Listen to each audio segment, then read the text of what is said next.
Morning po, andito po ngayon sa Nueva Ecija para ipakita sa inyo ng aktual.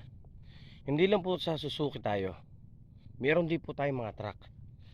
Yung mga truck na yan, yan, literal na po alam niyo yan ha. Yung mga Isuzu, madali na po yan kahit di ko na ipakita sa inyo dahil nakikita nyo na po yan. Ang papakita ko po sa inyo ngayon, yung mga Suzuki Pallet. Ayan, parang ganito po. Pero rin po kikinisin yan. Yan, Suzuki Pallet. Kikinisin po nila yan. Ang loob po niya yan. Sarado pala. Yan. Ganun yung loob yan, oh. 4-seater. Pwede rin ng 5-seater ito. Para kang nagbiyos.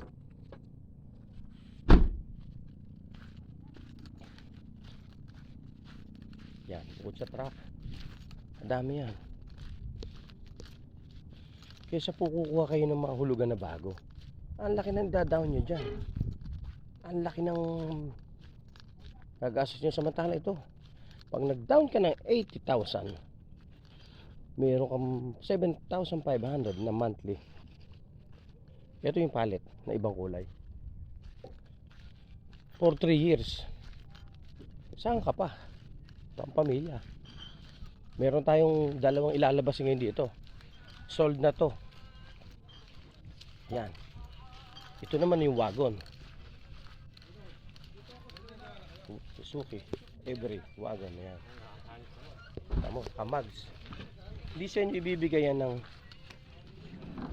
hindi maayos. Ayan po ang loob niya. O konting kinis pa yan. O yan, o.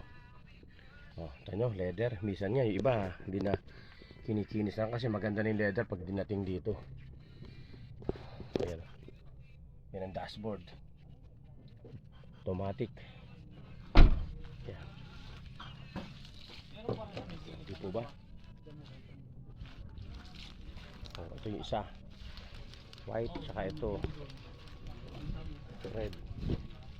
Hindi, kung ano tingnan natin yung loob. Kung ano kulay yung dashboard, siya mo kita natin. Ganyan lang. Ang gawaan dito, laging ganyan. Saan ka pa? Dadahon ka na mataas sa kasa. 5 years.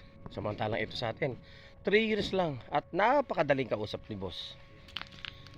Lahat ng paraan napag-uusapan. Basta pag gusto mo lang, sabi ka lang sa akin, tawag ka, puntahan natin. Pagka down mo, ayusin na yun para may reserba na. Kasi unahan, nakakailang 100 unit na agad yung nabenta. May bagong dating pa kami ngayon. Ayan, dami. Kaya huwag na patumpik-tumpik pa. Sige, salamat po. Hanggang sa muli.